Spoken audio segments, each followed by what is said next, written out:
And staying with the trade wars, the president is now taking swings at Amazon. On Tuesday, President Trump made a personal phone call to Amazon founder Jeff Bezos following reports that the company was planning to show consumers how much of an item's cost was increasing due to tariffs imposed under his administration. President Trump contacted the tech mogul shortly after being informed about Amazon's alleged plan to display tariff costs on product listings.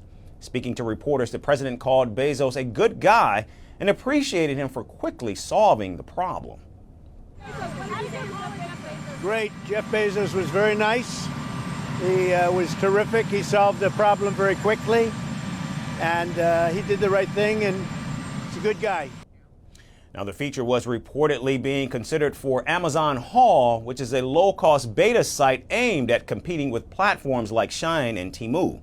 However, Amazon later clarified the move was never intended for its main website and said the proposal was ultimately dropped. The move was never a consideration for the main Amazon site, and nothing has been implemented on any Amazon properties.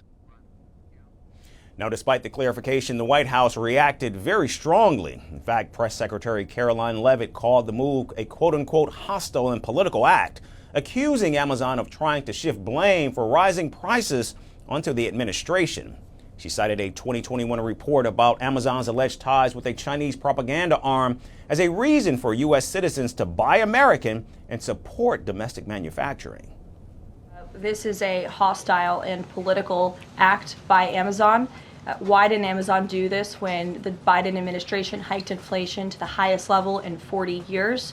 And I would also add that it's not a surprise because, as Reuters recently wrote, Amazon has partnered with a Chinese propaganda arm.